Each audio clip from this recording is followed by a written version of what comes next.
믿음으로 해석하라라는 제목으로 같이 말씀을 나누도록 하겠습니다. 가나안에 파견된 이 정탐꾼들은 신광야에서 하맛 어기 르홉에 이르기까지 40일 동안 가나안 땅 전역을 돌아다니며 정탐을 했습니다. 신광야에서 하맛 어기 르홉까지의 거리는 대략 350km 정도로 보이고요. 가나안 땅의 크기 전체 크기가 경상북도 남도 정도의 크기가 되기 때문에 40일 동안 정탐했다는 것은 꽤나 자세하게 그 가나안 땅을 정탐했다는 것을 알 수 있습니다. 그래서 그 가나안 땅에 있는 내용들, 또 모세가 또 명령한 것들을 기억하면서 정탐을 했습니다. 그들은 돌아오는 길에 네겝과 헤브론 지역을 돌아보았죠. 그러면서 22절에 헤브론에 대해 구체적인 설명을 합니다. 헤브론은 애굽 소환보다 7년 전에 세운 곳이라고 하는데요. 이집트의 이 애굽의 소환이라고 하는 지역은 지금의 타니스 또는 자네트라고 하는 지역을 가리킵니다.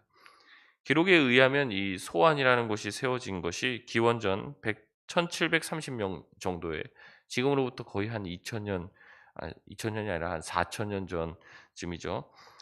그 전에 세워진 곳이었습니다. 그래서 헤브론은 그보다 7년이나 더 먼저 세워졌기 때문에 더 오래된 성읍이라고 이야기하는 거죠. 굳이 애굽의 소환을 이야기하는 이유는 이 민수기가 이 출애굽한 백성들을 향해서 기록된 책이기 때문에 그들에게 익숙한 애굽의 지명을 이야기하면서 쉽게 헤브론이 얼마나 오래되었고 얼마나 유서가 깊은 땅인지를 이해시키기 위해서 기록했습니다. 헤브론은 이렇게 대단히 오래된 성읍이었고 그만큼 견고한 성읍이었습니다. 또한 이 헤브론은 아낙 자손인 아히만과 세세와 달메가 있었다고 이야기합니다. 이 아낙 자손에 대한 언급이 계속 나오는데요. 지금도 그렇고 이 아낙 자손에 대한 이 해석은 굉장히 분분합니다.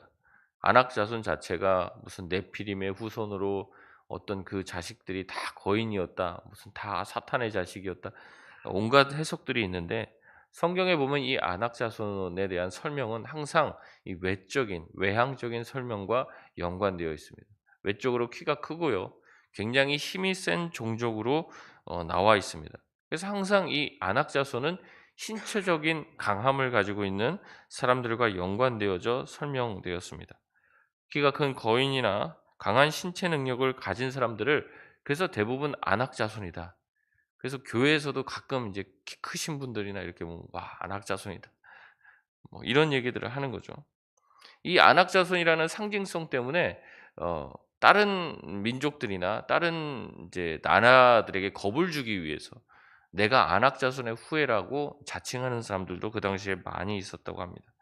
그렇기 때문에 이 안악 자손은요, 전부 다 혈통적인 사람들을 의미한다기보다 일종의 강한 무력을 지닌 사람들을 안악 자손이라고 이름 지어 부르기도 했습니다. 그래서 이 안악 자손이라는 말만 들어도 그 당시 인제 그 가나안 지역에서는 공포의 대상인 거예요, 공포의 대상. 싸움을 굉장히 잘하고 힘이 강력한 그 종족들, 그런 어떤 집단들, 또 그런 우리는 안악 자손이라고 드러내는 용병 집단들도 그 당시에 있었다는 겁니다. 정탐꾼은 정탐을 마치고 돌아오는 길에 이 에스골 골짜기를 통과합니다. 에스골 골짜기에서 채취한 포도송이하고 과일들을 가지고 왔죠. 이 에스골이라는 말 자체가 포도송이다 이런 뜻입니다. 그렇기 때문에 포도송이의 골짜기에서 포도를 베어 온 것이죠. 25절에서 33절까지의 말씀은 정탐꾼들이 정탐을 한 내용을 보고하는 장면입니다. 그들은 먼저 백성과 모세와 아론 앞에서 보고를 하는데 긍정적인 보고를 먼저 시작합니다. 40일 동안 가나안 전역을 정탐한 이 정탐꾼들은 자신들이 가지고 온 과일을 내세우면서 그들이 정탐한 결과를 이야기하는데요. 27절에 보면 그들은 모세에게 당신이 우리를 보낸 땅에 간즉 그 땅에 젖과 꿀이 흐르는데 이것이 그 땅의 과일들이다. 대단한 과일들이다라고 얘기를 합니다. 모세가 그들을 보내면서 땅이 좋은지 나쁜지를 알아보라 했기 때문에 그들은 좋은 점과 나쁜 점들을 동시에 살펴보게 된 것이죠. 먼저 그 땅의 좋은 점을 이야기합니다. 보고합니다. 그런데 이 보고하는 말 27절에 보고 속에서 보면은 뭔가 꺼림직한 내용들이 있고 그들의 시각이 이미 뭔가 잘못되어 있음을 시사해 줍니다. 정탐꾼들은 가나안 땅에 대해서 평가하며 보고할 때 뭐라고 얘기합니까? 당신이 우리를 보낸 땅이라고 얘기를 합니다. 물론 이제 정탐꾼들은 모세의 명을 따라서 갔습니다. 하지만 그 땅을 가라고 그 땅에 가라고 명령한 사람은 모세 이전에 누구십니까? 하나님이시죠. 하나님이 그 땅으로 들어가라고 얘기했습니다. 그 땅을 내가 너에게 주겠다고 얘기했습니다. 그러나 그들은 모세가 우리를 시켰고 모세가 우리를 가라고 보냈다라고 얘기합니다. 근본적으로 하나님께서 주신 땅에 대한 인식이 결여되어 있습니다. 하나님께서 가라 명하신 땅이라는 인식 자체가 그들에겐 점점 희미해져 있습니다. 그들의 보고에서는요, 하나님이라는 주체가 빠져 있습니다. 그들의 언어에는 하나님이 없고 자기들의 눈과 자기들의 시선, 온통 인간적인 자기의 경험만이 담겨져 있습니다. 그들은 자기의 경험으로도 그 땅은 참 좋은 땅이라고 보고하죠. 젖과 꿀이 흐르는 땅이라고 얘기합니다. 꿀은 과일에서 나오는 꿀을 말하고 젖은 가축들이 잘 자랄 수 있는 여건이 조성되었다는 말입니다. 다시 말해 가나안 땅은 목축을 하기에도 아주 좋고 또 과일을 또 유실수를 키우기에도 농사가 참 잘 되는 땅이라는 이야기를 합니다. 그 증거로 그들은 포도송이와 과일을 내놓았습니다. 정탐꾼들은 계속해서 보고를 이어갑니다. 28절에 보면 시작할 때 뭐라고 얘기합니까? 그러나라고 합니다. 앞에 좋은 것들을 쭉 이야기했습니다. 근데 뭐라고 얘기합니다. 그러나 그들이 말하고 싶은 것이 이 뒤에 있었던 것이죠. 민수기 13장 28절 29절 말씀인데요. 우리 두 절 말씀 같이 읽겠습니다. 시작. 그러나 그 땅 거주민은 강하고 성읍은 견고하고 힘이 클 뿐 아니라 거기서 아낙 자손을 보았으며 아말렉인은 남방 땅에 거주하고 헷인과 여부스인과 아모리인은 산지에 거주하고 가나안인은 해변과 요단가에 거주하더이다. 아멘. 정탐꾼들은 그 땅이 비록 젖과 꿀이 흐르는 좋은 땅일지라도 그 땅의 서금은 요새와 같고 그 땅은 견고하고 그 땅을 지키는 사람들은 거인들이라는 겁니다. 우리의 힘으로 이길 수 없는 곳이고 우리의 힘으로 도저히 정복할 수 없는 것이라는 이야기를 합니다. 그게 40일 동안 정탐을 한 그들의 결론이었죠.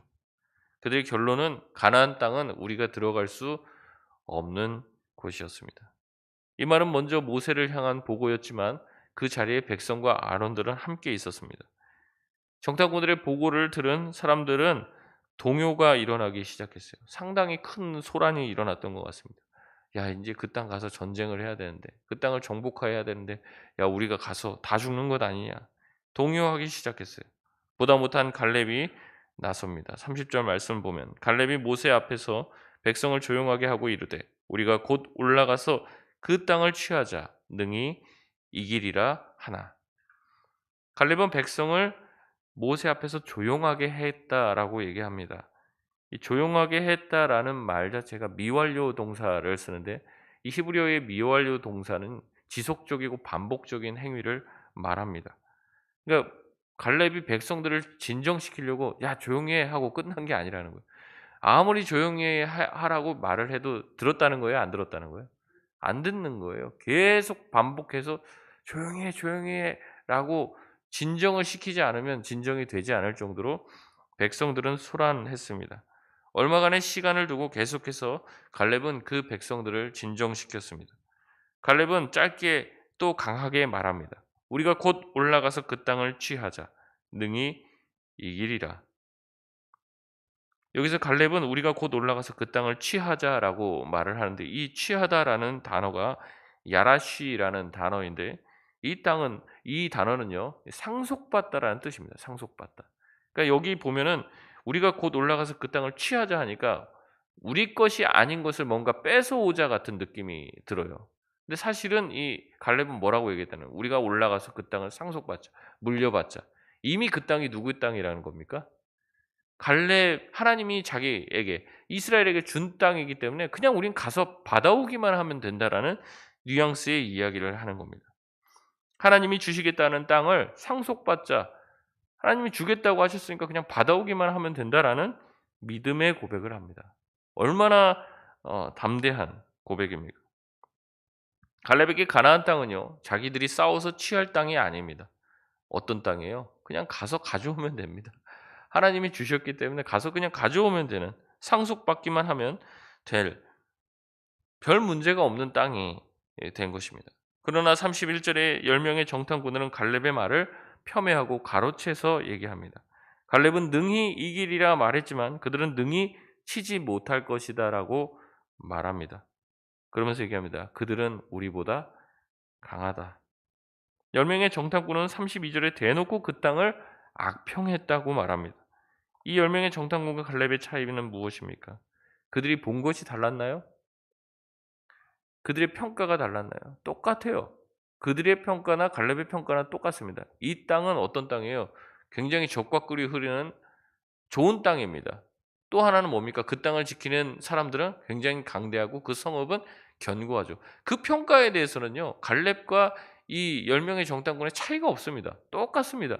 그런데도 갈렙의 눈에는 뭐예요? 그들은 싸워서 이길 수 있는 대상입니다. 왜냐하면 하나님이 우리와 함께 계시고 하나님이 그 땅을 줬기 때문에 결론이 다른 거죠. 모든 평가, 본 것, 분석 다 똑같습니다. 근데 결론이 완전히 다 달라요.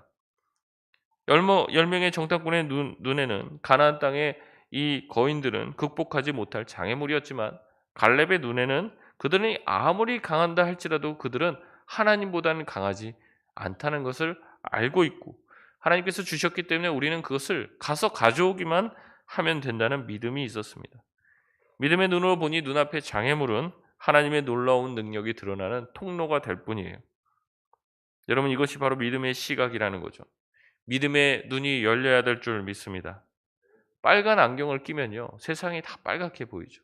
파란 안경을 보면 세상이 온통 푸르게 보일 거예요. 어떤 시각의 안경을 끼느냐에 따라서 세상은 다르게 보입니다.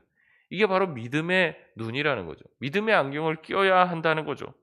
믿음의 눈으로 세상을 보면 세상은 다르게 보입니다. 그래서 믿음이 좋다는 말은요. 해석이 좋은 겁니다. 해석이. 같은 일을 보고도요. 해석이 다른 거예요.